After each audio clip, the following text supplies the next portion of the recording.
Madeira, Manchester, Madrid, Turin, and Manchester again. Aguero!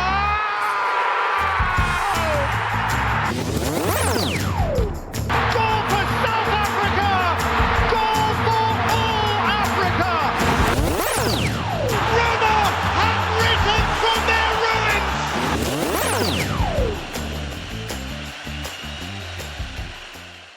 It is episode 19 of the On a Yellow podcast, Flying FEDE. Is that how you pronounce it? Flying FEDE, yeah. Flying FEDE. Federico Valverde. People just call him Fede. Well, speaking about Federico Valverde, he probably had one of the best performances in the Champions League has seen. Probably had one of the best performances that the Champions League has seen. What a player! Can you elaborate on that, Zach? You know, he's been a rock, a rock in that Real Madrid team. They were looking for somebody to step up in the Champions League with all the injuries they've had, and you know he did that big time against Man City.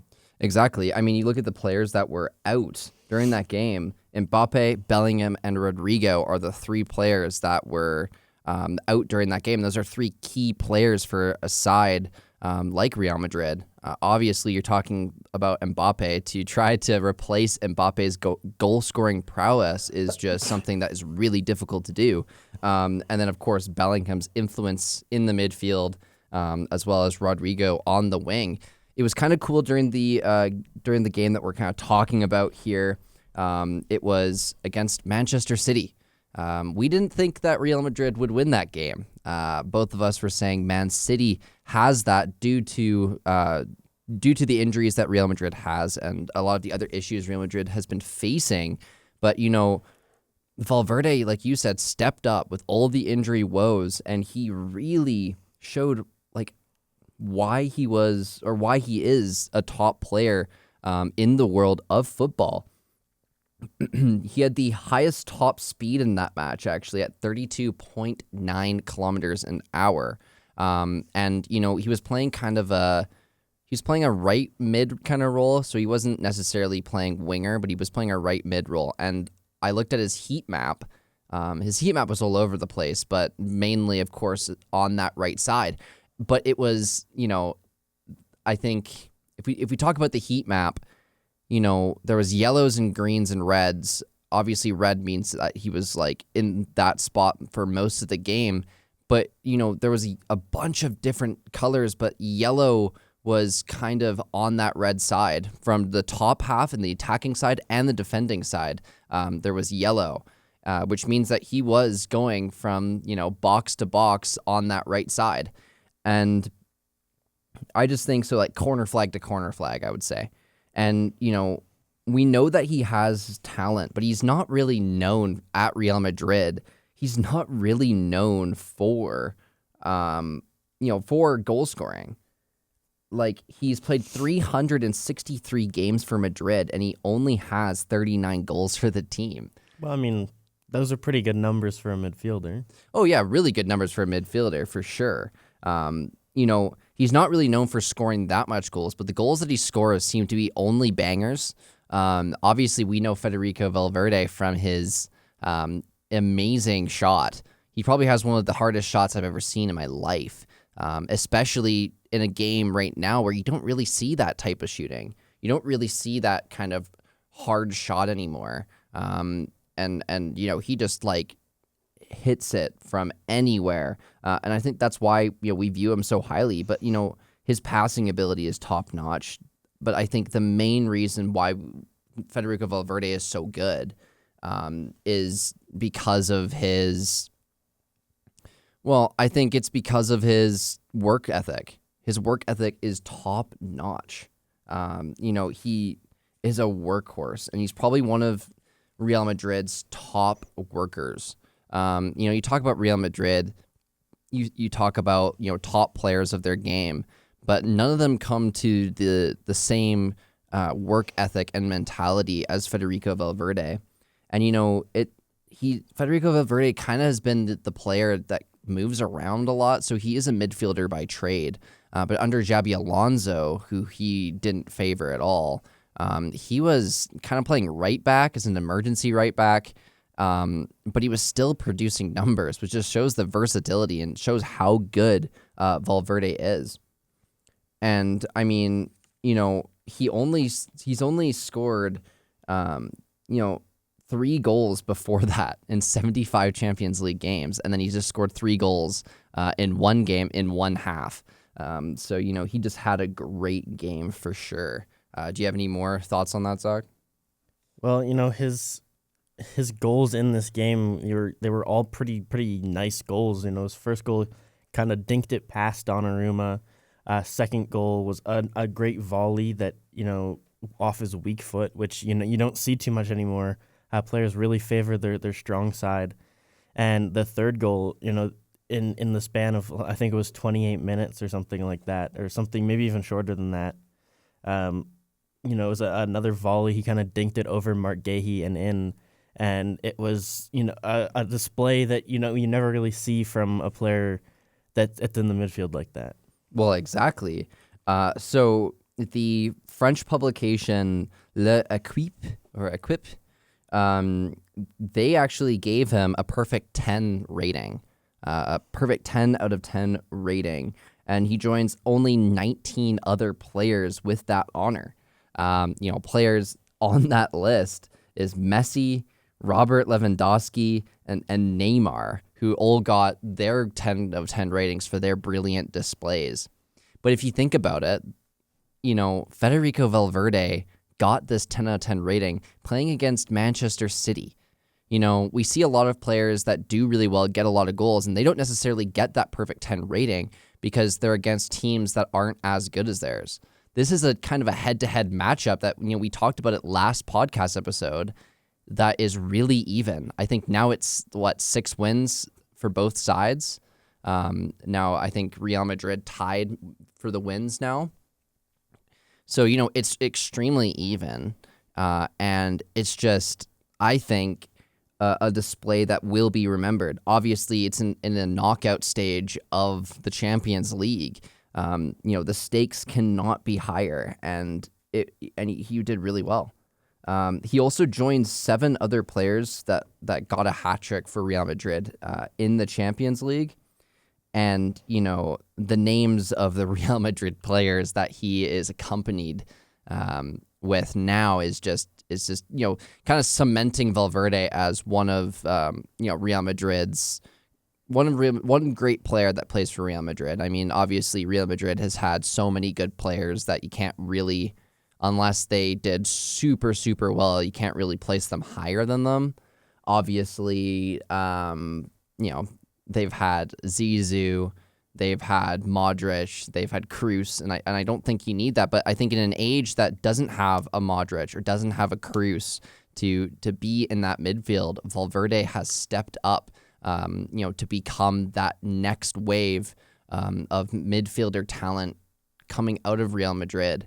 And I think definitely for times to come, we should be watching and really respecting how good Valverde is, because I feel like he is really underappreciated. Obviously, he was under the shadow of Modric and Kroos while they were on Real Madrid. So I think that we should put some more respect on Valverde, because he showed how good of a player he is during that game. Well, of course, the second leg of that matchup is today, just at the end of our podcast episode here. Man City looked to overturn a 3-goal deficit against Real Madrid, but Real Madrid has never once been eliminated after winning a European knockout first leg by 3 or more goals. And in that happened over all attempts, 35 times, they've never been eliminated having a 3-0 lead. Well, or 3-goal lead in aggregate. So, I mean, I think definitely it's going to be a good game. Based off of how Real Madrid played at the Bernabeu, I don't think that they can, play differently than, whether playing at the Etihad. I just think that, I think it's going to be a close game. I think anything can happen. I mean, Man City are a really good team with really good players, and possibly can do it. But if you think about it, Real Madrid is up by 3 goals. So even if Man City get 3 goals, that's not necessarily them winning because Real Madrid could score or it could tie and then they can go to extra time. 3 goals is a massive tally to get. And you're not playing against a team like, Bodo Glimt, for example, who did a fantastic display against Sporting and are winning on aggregate there. You're playing against a Real Madrid, right? You're playing against the best team to ever play in the Champions League, to have the most wins in the Champions League. So I think it's going to be definitely an upward battle for that team. I don't necessarily think it's going to be a win for Man City. Anything's possible, but like you said, with that stat line, I just think that it's going to be very difficult for a Manchester City to come back. What are your thoughts on that? Well, Real Madrid has Mbappe on the bench for this game. He's back, not starting.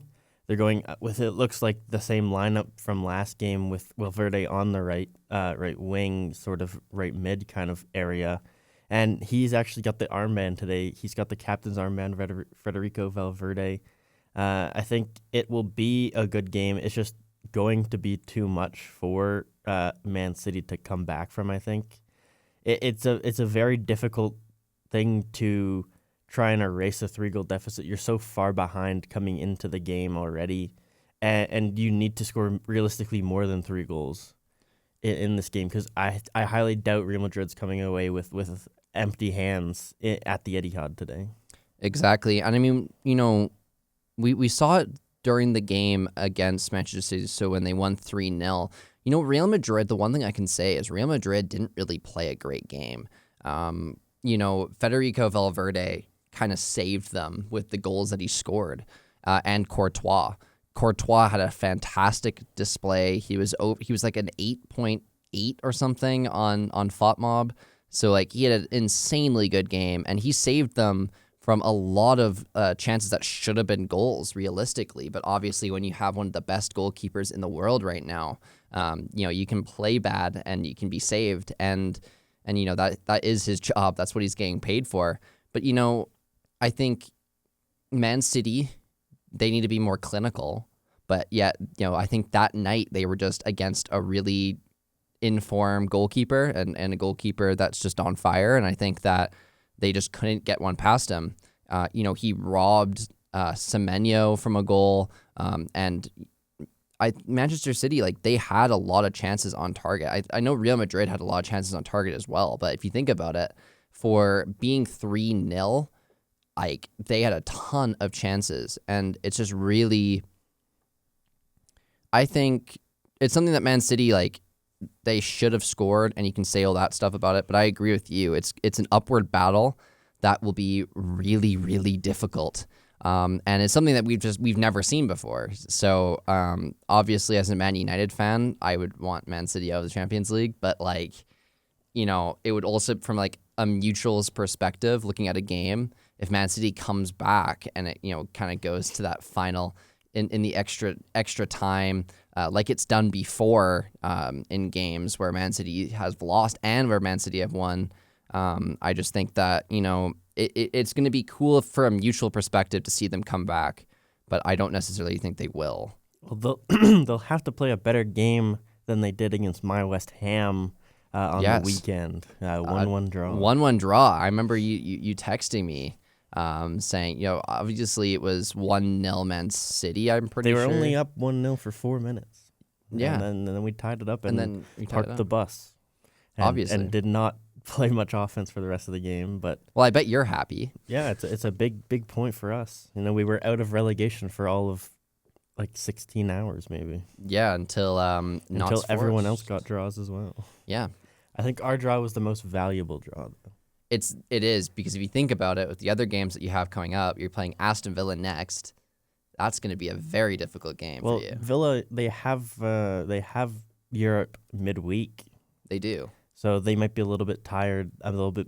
They might have picked up a knock or two. Could help us. So you never know. But they're coming off of a big loss against my team, Manchester United, who faced off against Aston Villa last weekend, and we won 3-1 and kind of a comfortable game for us.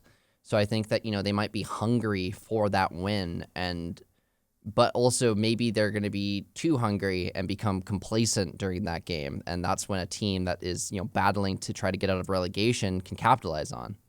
There's a team in the Champions League that's kind of shocking the world right now, Bodo Glimt.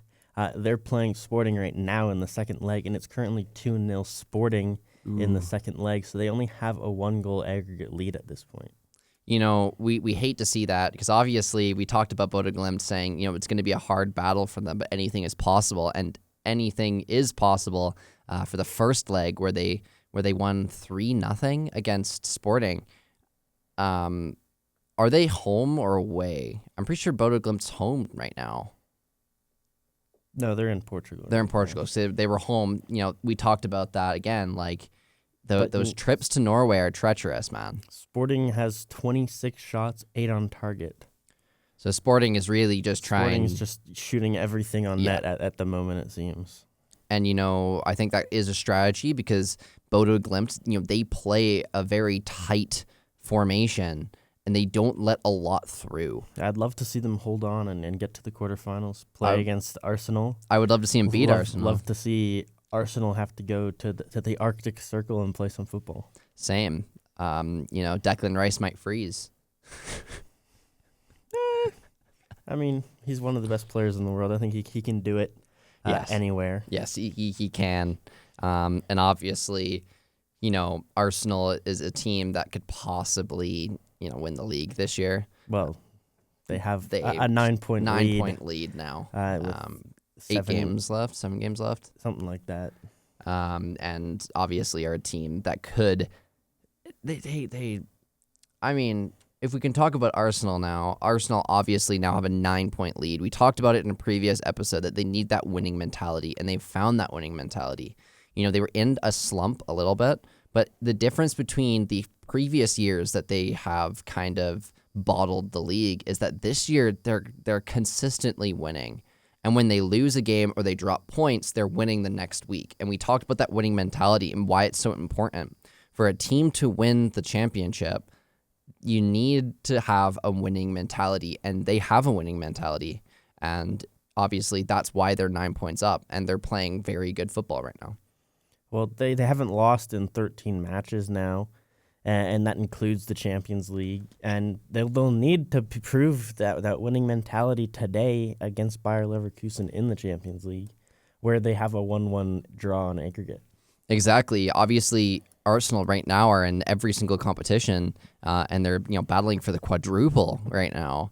And I think the Champions League is one thing that they really want to get because they've not won it. So I think it's something for them to really, really hone in on, right? And I mean, also, obviously winning the league as well, but they're comfortable in the league right now. They need to really focus on the Champions League. I mean, 1-1 draw. Obviously, anything can happen, and we've seen it with Arsenal. They've bottled it within the Champions League knockout stages, and I think it's something that, again, you need that winning mentality. Right, you dropped points against Bayer Leverkusen that you could have won that game and been up on aggregate, but now you're tied, so it's just a clean slate, right? So it's whoever wins this game is going to go through. Well, they're in the EFL Cup final, I believe, against Man City. They're in the final stages of the EFL Cup. Not the FA Cup. The FA Cup. They're in the final stages of the Champions League. They lead the Premier League. Everything's pointing towards a very good season when it all comes. I think to the everything's end for pointing Arsenal. to they're going to win multiple trophies. Anything can happen. I think the league is the one that is the most consistently I believe that they're winning. But I think the other competitions, anything can happen, right? FA Cup, Port Vale could win. Technically, Man City could win the Carabao Cup. And then you go to the Champions League. The Champions League is a very difficult one because Arsenal they're a good team, but are they a team they've shown it, obviously being the number one in the league phase, but can they do that on a final that really means a lot. We've seen them bottle leagues before. Can they do it in a Champions League final? Seeing, how much media attention they're going to get. And I think that's a problem as well. So if they make it to the Champions League final, the media attention against them is going to be, wow, Arsenal's in a like championship. Everyone's going to be voting highly of them, and the pressure is on to produce.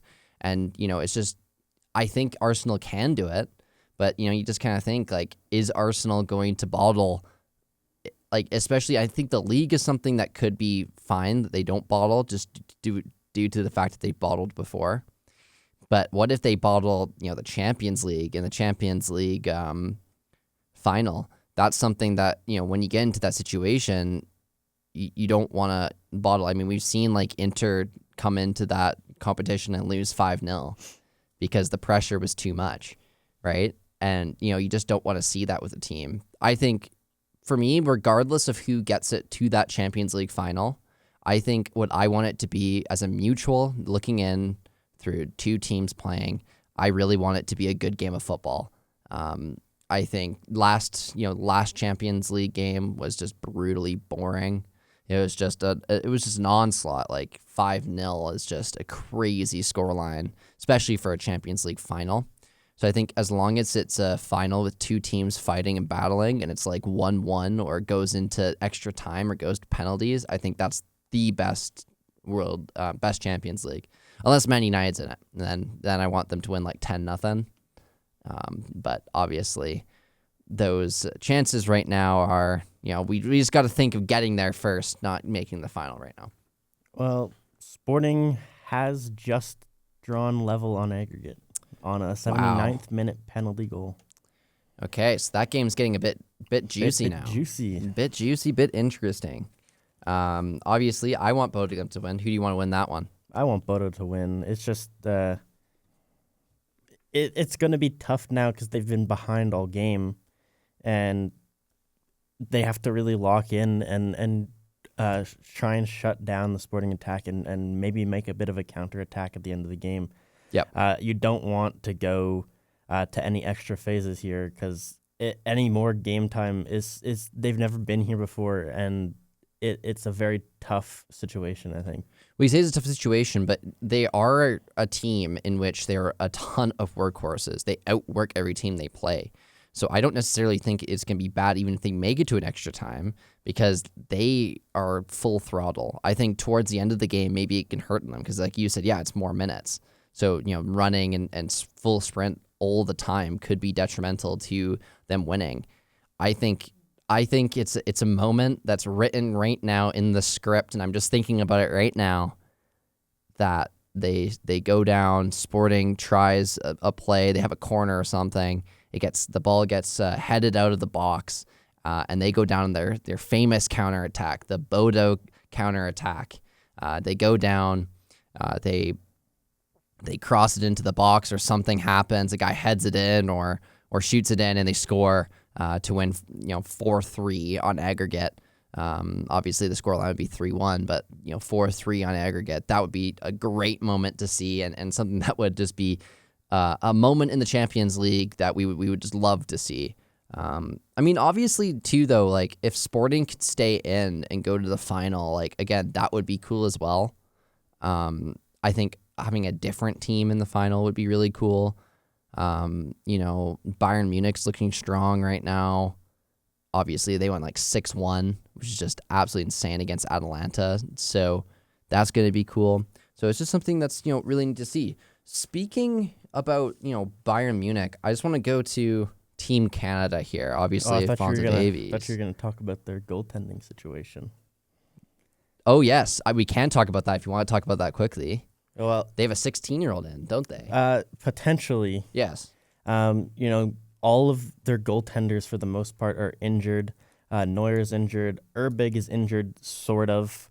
There was talk of him in training today, so he might be playing tomorrow. But there's no confirmation on that. Their first choice goalie for their under-19s team is injured, so now it's down to the backup goalie for the under-19 team. I can't remember his exact name, but he's a 16-year-old goaltender or Harry Kane in net. Yeah, exactly. So we have, I mean, Harry Kane has had experience. He's had more experience on the top flight than the 16-year-old, if you think about it. He also hasn't played goaltender in 12 years. But he's So played goaltender in the Premier League.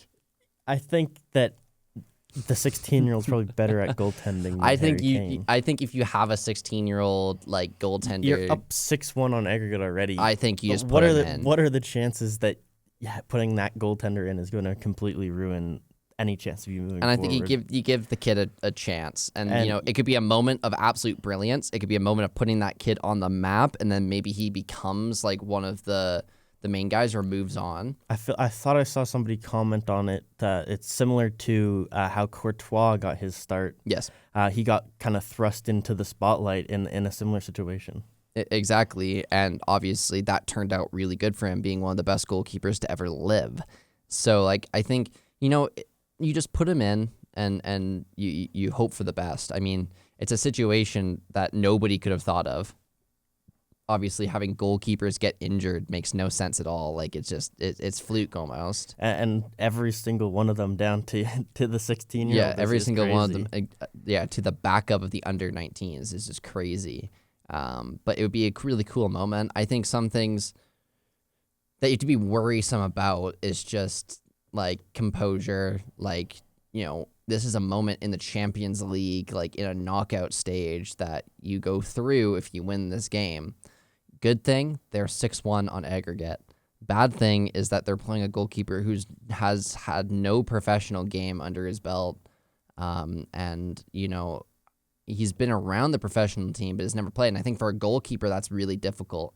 Like, if it was just like a right back or a player that you needed to play, I think that's a little bit different. He can, you know, find his game. A goalkeeper, it's like you have to make sure that your game is on point. I think, you know, if they do decide to play him, the defenders will play an immaculate game in front of him.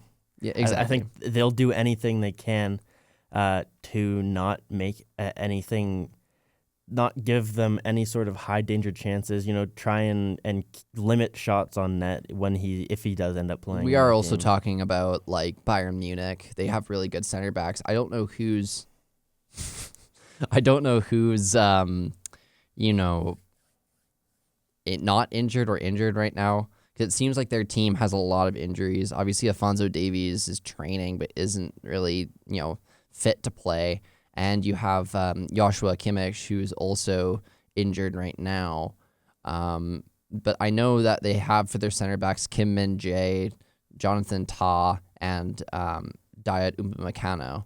So it's like one of those guys. Like, I mean, any of those pairing, I think those are really two really good center backs. And I think that they would be fine for that game, especially. And I think I agree with you. They would play up due to the fact that they don't really, you know, have a goalie that they're confident in. I think they would play up, be more of a sweeper type, try to get in front more of the ball. You know, try to make it so that kid doesn't have to be a hero. Doesn't have to be a hero. Just exactly. has to. If you can get him a debut and have a good game, that's more important than trying to make him be the hero of the leg due to the story, I think. Exactly. You know, just make it so that he has to make some saves, but it's not necessarily something that, you know. You're not resting on him to be the one that puts you through. And I think, you know, with the 6-1 lead, it's unlikely that anything like that does happen, but they might draw a little bit closer, if anything, but crawling back against a great team like Bayern Munich from 5 down on aggregate, it's almost impossible. And you're talking about a team that has one of the best strikers in the world right now. You'd have to assume that they don't score Bayern scores no goals at all, and Atalanta scores 5 or 6 in that game. And we're talking about an Atalanta team. It seems incredibly unrealistic. The Atalanta team right now, I don't even know where they're sitting in the Serie A, but I don't even think they're top 4 right now. So, you know, they're not doing great.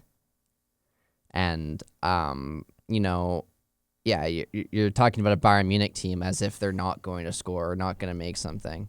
They're 7th right now. Yeah, they're 7th in the table, Atalanta. So they're 7th in the table right now. I mean, Como is in 4th.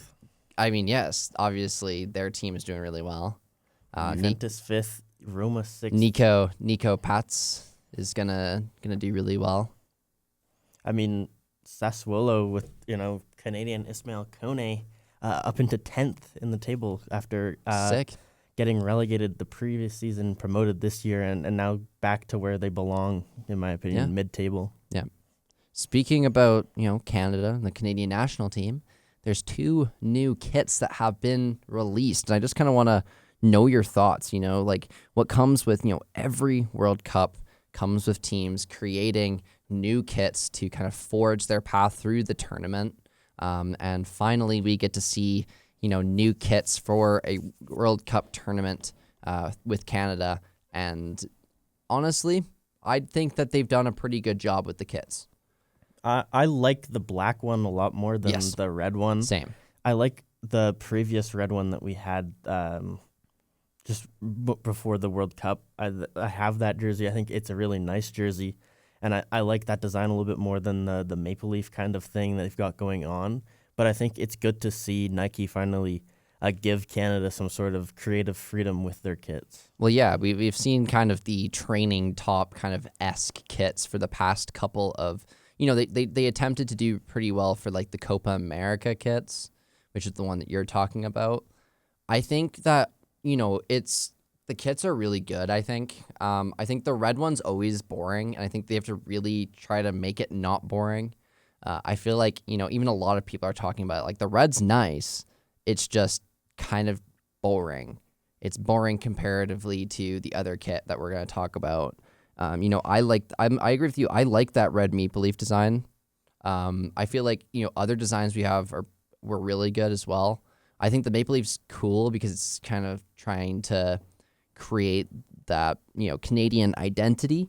And I mean, they're clean. They're clean kits. They're not terrible. And I think that, it's something that we can work with to kind of forge a new identity for our team.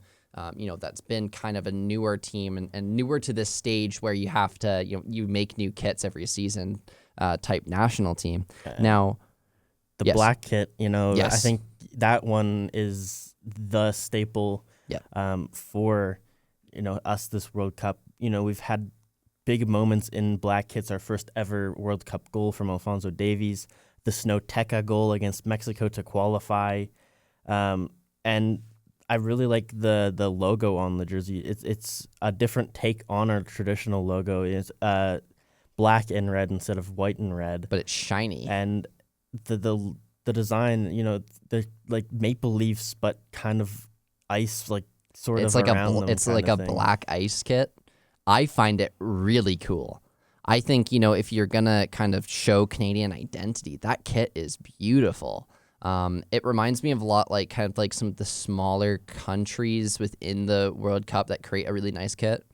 Obviously, like some of the teams, like it's set in stone for their types of kits, like, the Netherlands and England and Brazil. Brazil tries to change it a little bit with their second kit. But, I'm thinking of like, it reminds me a lot like South Korea's kits and stuff like that, where they try to go, above and beyond for their team. And I think that it is just really cool. I think I'm going to be getting that kit. I just think that it's a beautiful, cool kit. I'm a sucker for really good designs on kits, and I think that's just a really cool design. Plus, it's Canada, and I believe the Canadian logo on there is shiny. So it's like a shiny logo with like the maple leaves throughout the black ice design. And, I just think it's really good. And yeah, like you said, we've had so much moments in the black kit that I think that is just something that we should definitely look out for. I like the branding name for them too, the full tilt, and it kind of symbolizes how we plan on going into this World Cup. Full speed ahead, make a name for yourself and put yourself on the map. And there is this like saying in hockey called ice tilt, and I think it's a play on that because obviously we have ice jerseys. And it's kind of playing with that Canadian identity with the ice, and the colder weather. And I think it's just something that's honestly really cool, and they've done a fantastic job. Now, kind of just moving on to like the Canadian national team as a whole, the men's national team, are kind of plagued with injuries right now.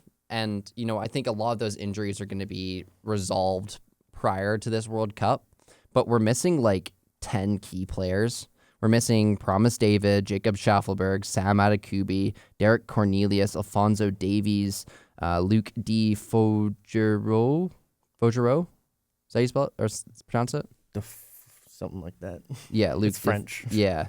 Stephen Eustachio, Alistair Johnston, Elfie Jones, and Moises Bombito. It's 6 out of mostly, the 10 of those people are defense. Big time hit to our defenders at the moment. Derek Cornelius and Moises Bombito.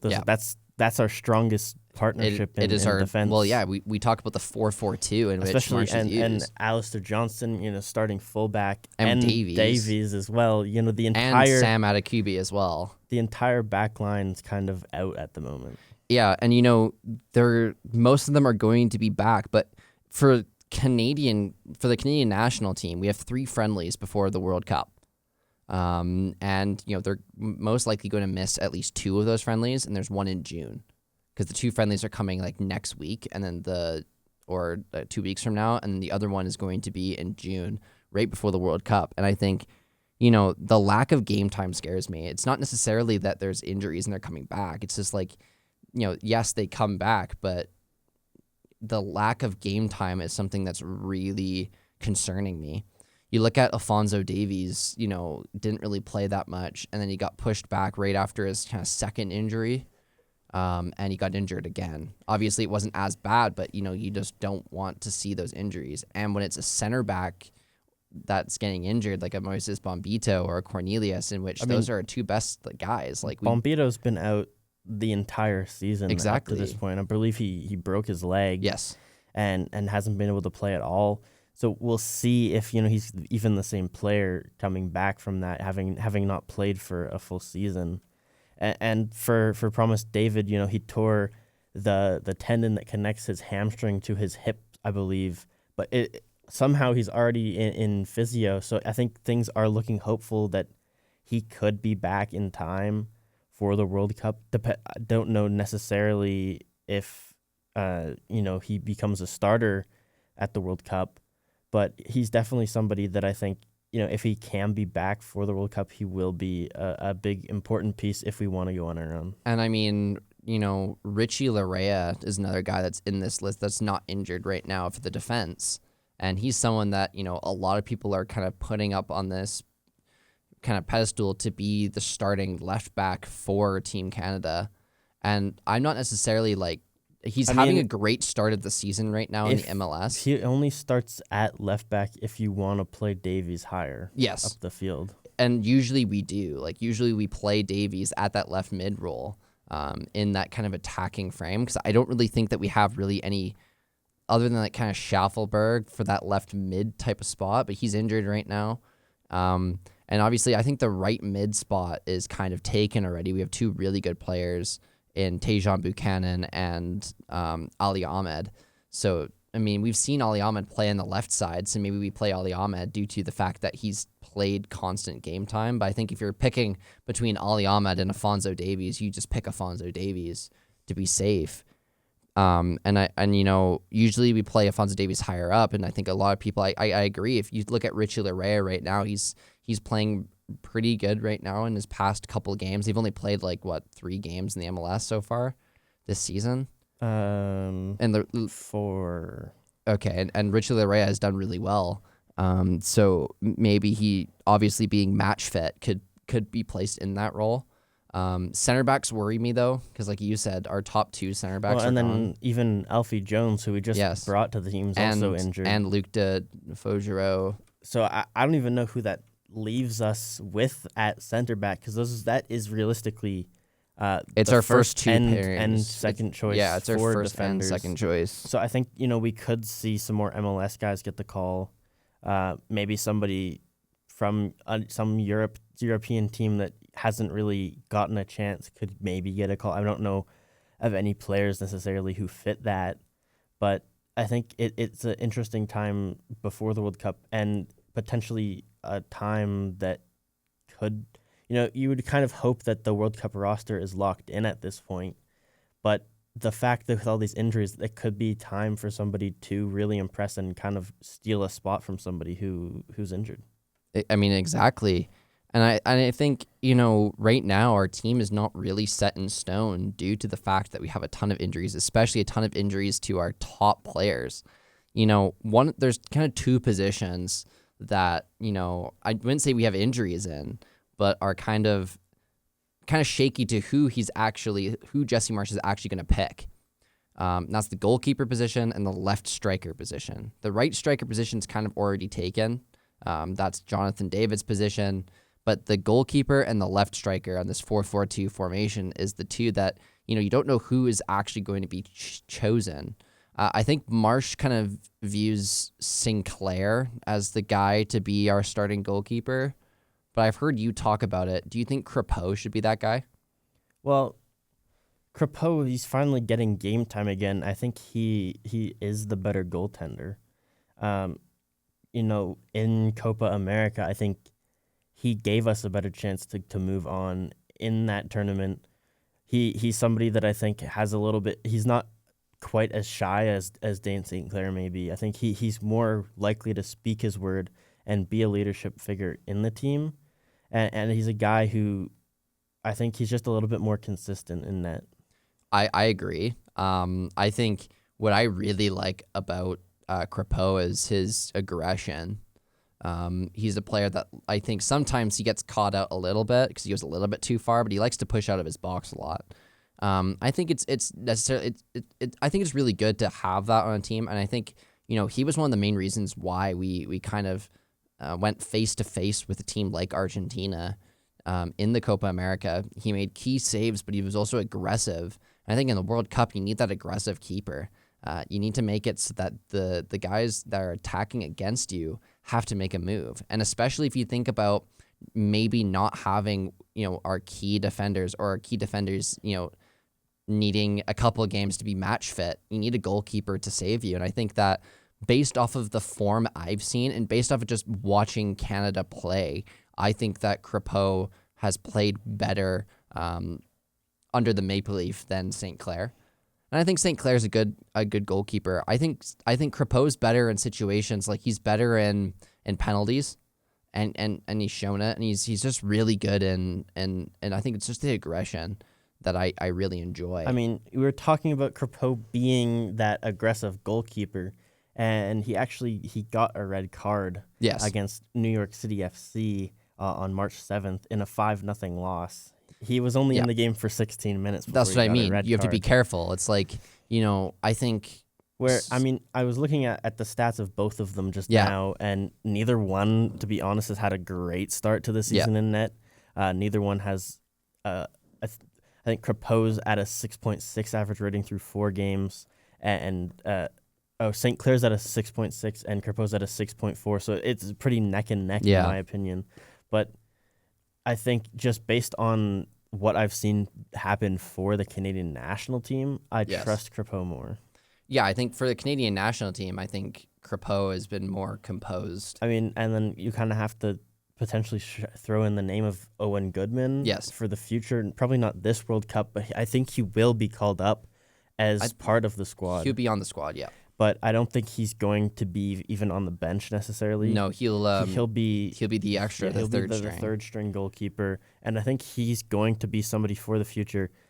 Especially if he can get some game time in the championship maybe next season. Yes, I believe he's in League One right now for Barnsley, so he's kind of moved up the ladder from last season where he was in League Two, and he was very good for Wimbledon last season. And now he's moved to Barnsley, and I believe he got man of the match last week. And I think he's a good goalkeeper for the future and something that I look forward to watching. Exactly. I think that position isn't really set in stone for a reason because the two goalkeepers that we're talking about mostly, and that being St. Clair and Crépeau, are kind of similar in stat lines. They're not similar in how they play, and I think that's another thing with Marsch. It's like, does he want to have a more aggressive sweeper keeper, or does he want to have a more composed, less aggressive keeper that likes to stay behind more? It just depends. But if you think about it, that means if St. Clair plays, that means in the past 3 tournaments, the World Cup in 2022, the Copa America, and the next World Cup here in 2026, that means we're going to have a different goalkeeper all 3 times. I don't think it's necessarily a bad thing. It depends on Milan Borjan was Yeah. a big time goalie for us. Yes. In his day, he's still playing surprisingly. I believe in Saudi.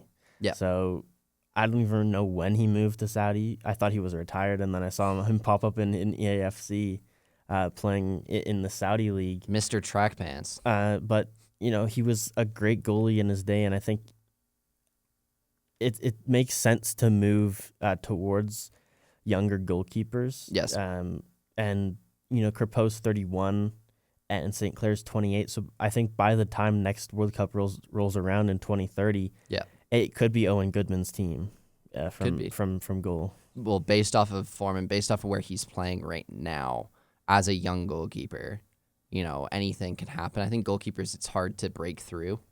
But anything could happen. He has a great season. You never know. Next season he could be Crystal Palace's starting goalkeeper. It's like a Charlie Trafford situation.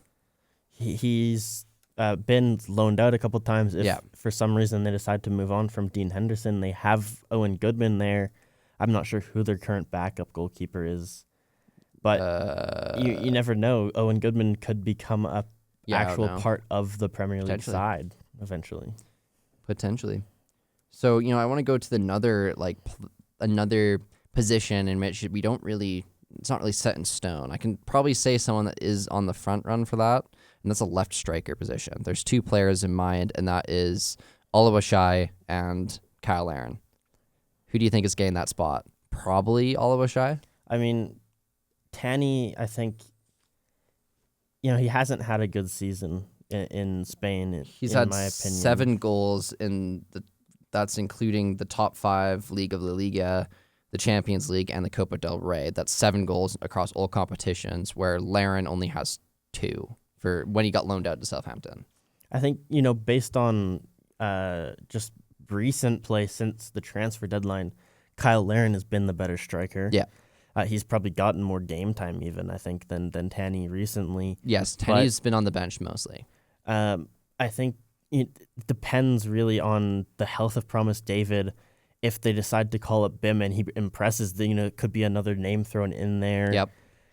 But I think just based on age and what we've seen in past friendlies, it's going to be Tanny Oluwaseyi. Yeah. If Promise David isn't healthy, it's most likely going to be Tanny, with Kyle Larin being the third, or potentially somebody else being the third. I'm not really sure. But we don't know how long Promise David's recovery is going to be, if he can come back before the World Cup even, or if he's just healthy just in time, if you want to even play him at that point. I think if he's just healthy in that time, you get him on the squad.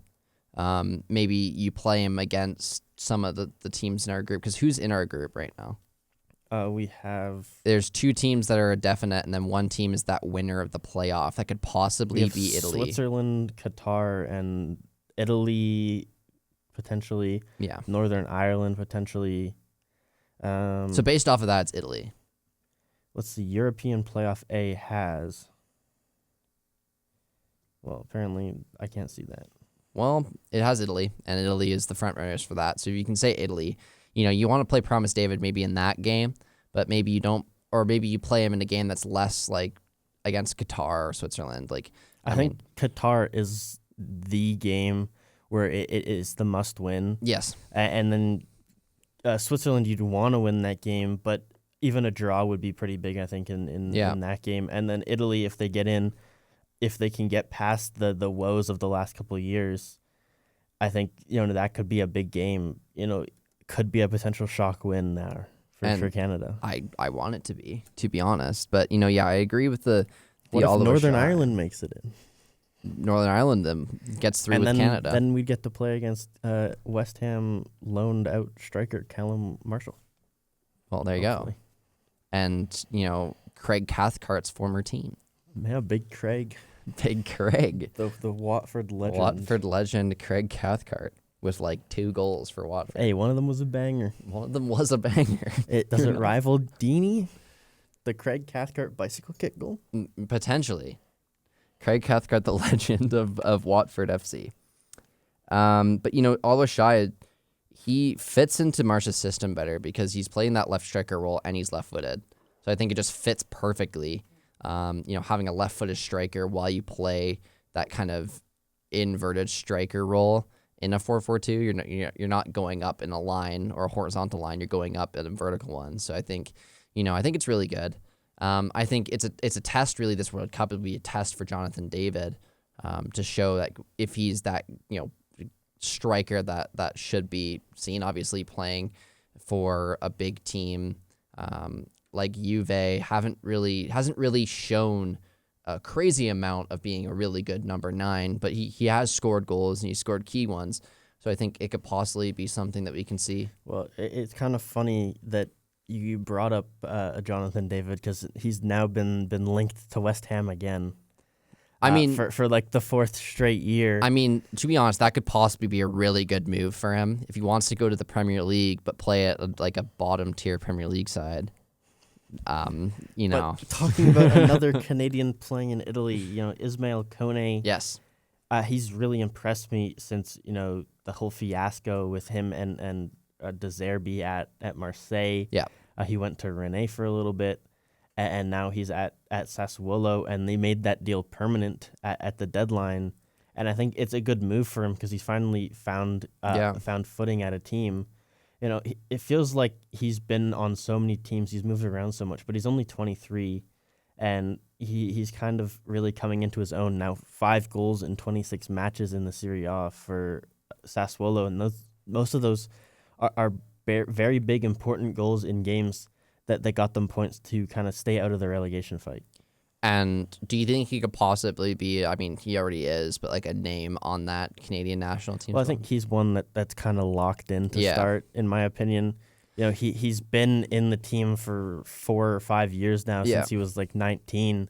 And I think you look at the midfield too. He's a player who's young, who if we get him experience in this World Cup, going into the 2030 World Cup, he'll be a more experienced, more mature player at 27 years old.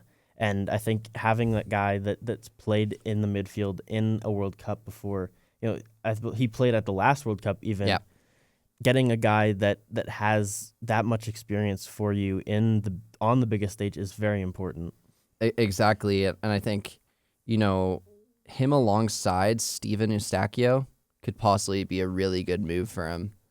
Steven Eustáquio is a really, really good midfielder for Canada. He's injured right now for running into a referee. He injured his leg because of it in the MLS. Obviously, he's on a new team now, LAFC, playing in the MLS where he was playing for Porto before then. But I think that he's a lock too. But Kone, you think about Kone, he's playing in the top 5 leagues. I think with Canada, you play a lot of those players that are playing in the top 5 leagues. And he's really strong too. Another guy who's in Europe recently, who left CF Montreal in the summer to join Anderlecht, is Nathan Saliba, who I think he's 22. He's a player that can break out into this Canada team.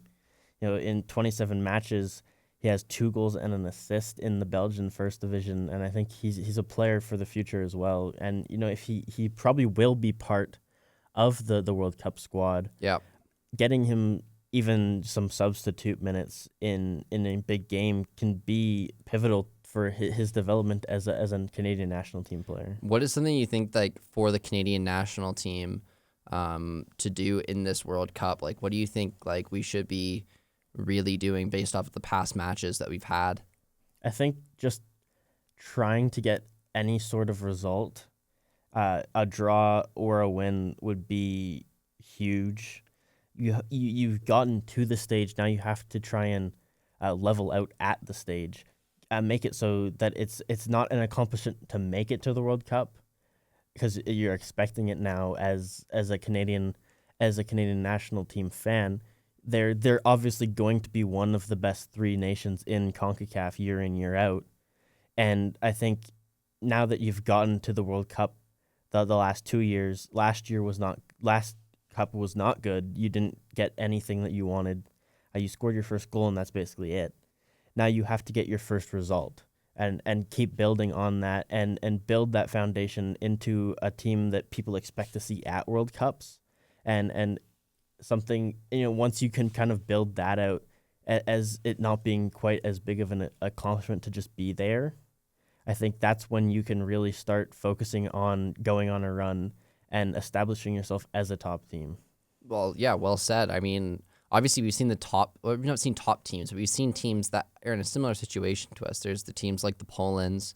There's teams like Switzerland even that have made the name for themselves because of some of the players that they've had. So I think it's important for some of the players on our team, like Alphonso Davies or Jonathan David, to be that player that comes onto that team, or like a Lewandowski type, like be that player that carries that team. And I mean, I think our team is well-rounded and more well-rounded than some of those teams are for the skill-wise. But, Alphonso Davies has been Mr. Canada for a long time, and I think that for him to step up in this World Cup and for the whole team to step up, right, and like you said, get that result, it's so important. Getting a result in a World Cup would be such a win for Canada, and I think, we need to get a result, and that result would be a win. I think for Canada, we need to get out of this group. And I think it's possible. It's definitely possible. We just have to perform against a team like Switzerland, who's been in so many World Cups now, and kind of a team that they're known for being kind of a tough game. Yeah. They're known for playing a very set style of football that can be tough to play against. They have good players on their team, and they're in my opinion, they don't have necessarily one standout player like Canada with Alphonso Davies. They have a lot of players that kind of are on similar levels to each other and can lift each other up when they're all on the field together. Exactly. I mean, you talk about Switzerland, like they got Jordan Shaqiri, but they also have Schär as well in the defense role. Briambolo. They have a lot of guys who have now played in top 5 leagues for a long time. Exactly, and have played at that top level. And isn't their goaltender Kobel? Yes, their goaltender is Kobel. They have a world-class goaltender on their team, and I think that could be something that gets the win over them. They are a very tough team to play. Yeah. We shouldn't be downplaying any of the teams, to be honest. Qatar is coming off of, they're not the greatest team in our group. Qatar had a similar World Cup to us in Qatar, where they were only really there because of but being a host country. But now they've sprung that into qualifying this year, and they could be a team. Well, they got Akram Afif, who did really well. He's doing really well for Qatar. So I think that it's something that really, I think for Canada, just don't underestimate any of the teams that you're facing. I think, just go into every game the same and look for that result, and you never know what could happen. Exactly. All right, so I'm gonna do the ending here of this episode. We talked about a lot of things. Some things we didn't get to, but I thought that they were really good talks today. We talked about Valverde and the Valverde dominance. We also talked about, Arsenal possibly winning the quadruple, potentially. And we talked about, Team Canada. They got new kits, and we like them. The black one, the black kit, the away kit is our favorite. And also just Canada as a whole coming into the World Cup that is only a couple months away. I can't believe it, that we are almost about to see the big teams like France, England, and of course Team Canada play under the lights of the World Cup on our home soil, which is going to be so cool to see. Zach, can I get a send-off from you? Bonjour, au revoir, and have a great rest of your day. See you later, guys.